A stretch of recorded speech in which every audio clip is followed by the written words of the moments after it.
Sœurs et frères bien-aimés, loué soit Jésus-Christ. Loué soit Jésus-Christ. Aujourd'hui, c'est le mercredi de Cendre et nous sommes appelés à disposer nos cœurs pour vivre saintement le temps que le Seigneur nous donne, qui est un temps de grâce, qui est un temps favorable. Je voudrais vous dire une chose, ce que nous avons dit dans l'Évangile. Notre Père nous connaît mieux que nous-mêmes. Notre Père voit dans le secret de notre cœur. Notre Père n'a pas les yeux des hommes que nous sommes, des pauvres créatures. Alors, notre effort permanent doit être de plaire à Dieu. Si tu jeûnes, cherche à plaire à. Si tu partages, cherche à plaire à. Si tu pries, cherche à plaire à. Et si tu plais à Dieu, tu plais aussi aux hommes. Je voudrais ce matin nous inviter surtout à savoir en qui mettre notre foi. Le premier sursaut de notre conversion consistera pour nous en ce temps de carême à chasser, à exorciser toute tentation de sombrer dans le désespoir.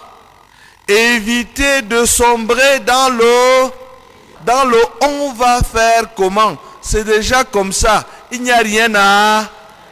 Aucune situation n'est impossible à. Rien n'est impossible à. Et que ceux-là qui sont chargés de vous dire que il n'y a rien à faire, c'est comme ça, comme il était au commencement, maintenant et toujours, dis-leur que gacho, j'ai dit que mes chrétiens doivent espérer et vivre. Espérer et donc chasser le désespoir. Car si certains se sont laissés aller à ce piège, et pour toutes les autres fois où nous sommes détournés d'une manière ou d'une autre du Seigneur, qu'on se souvienne de l'appel du prophète Joël ce matin.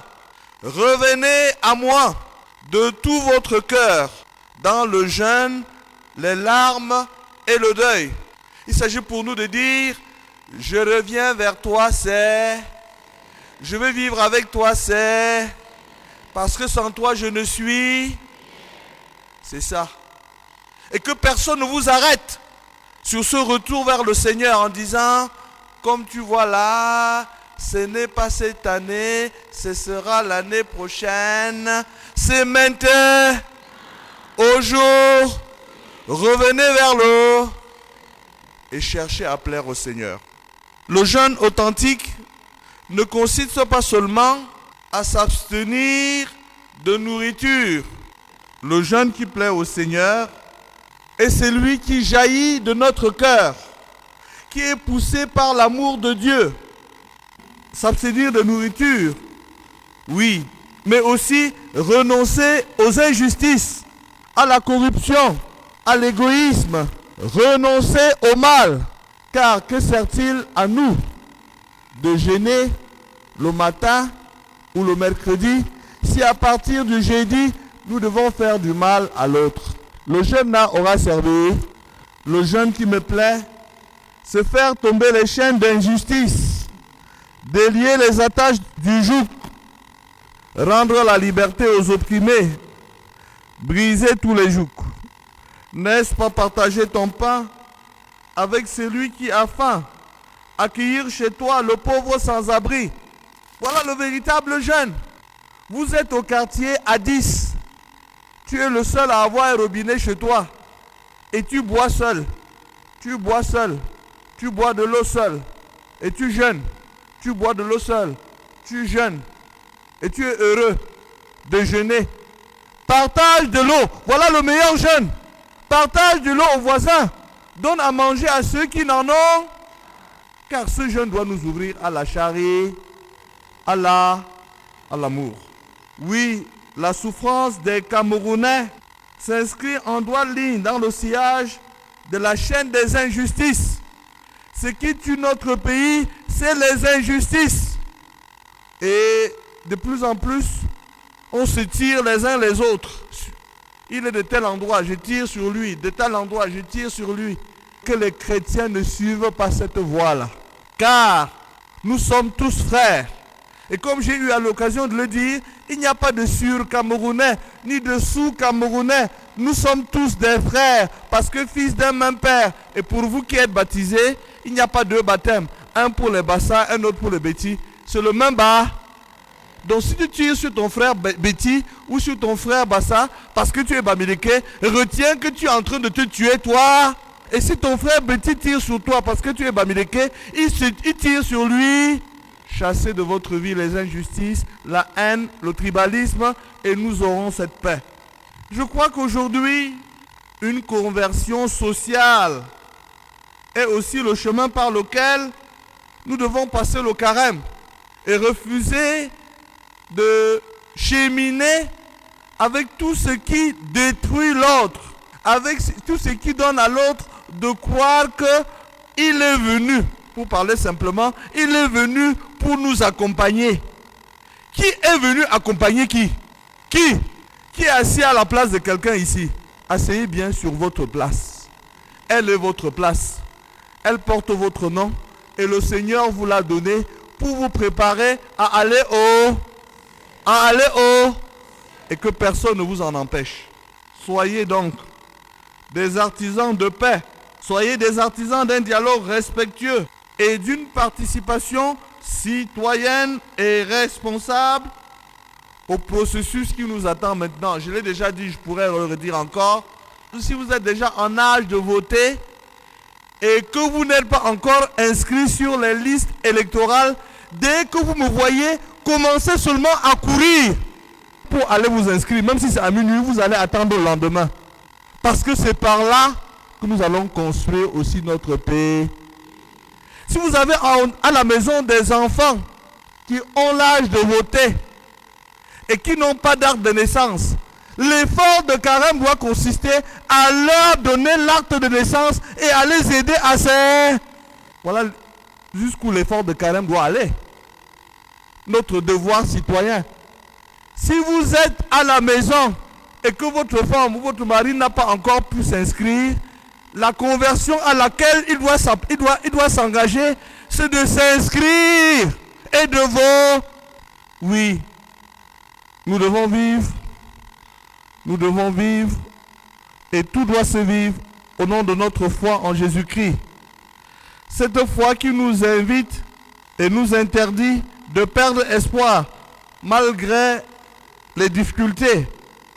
Nous devons garder l'espérance, car l'espérance ne trompe pas, et nous dire avec conviction qu'aucune situation n'est perdue, désespérée, notamment dans la situation dans laquelle nous sommes.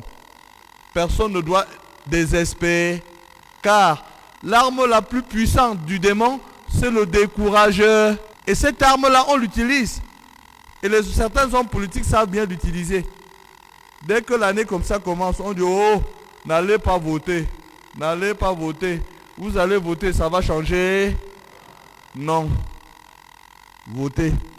Dieu seul conduit ce pays.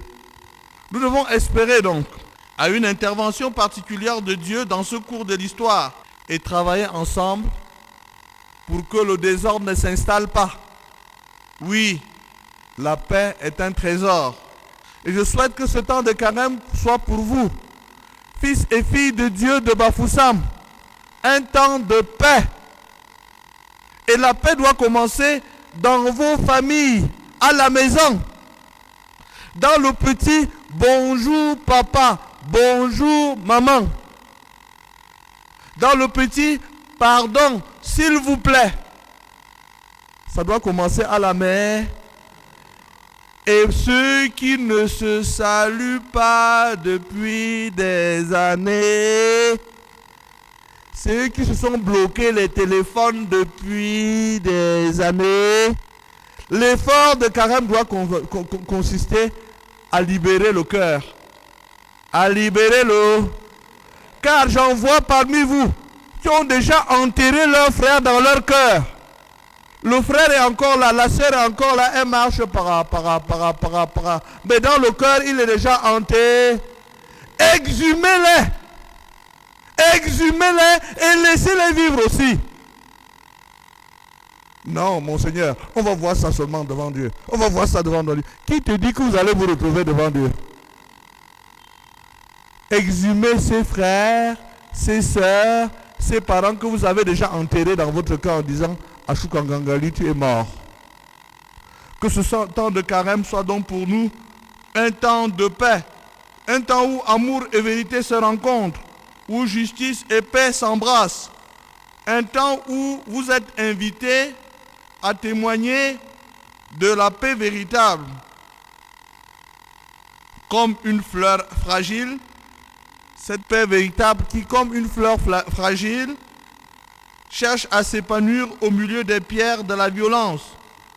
Sœurs et frères, je vous souhaite de tout cœur un saint carême, un bon temps de carême, pour que ce temps nous aide à être plus proches de Dieu, à cheminer avec lui, à témoigner de son amour.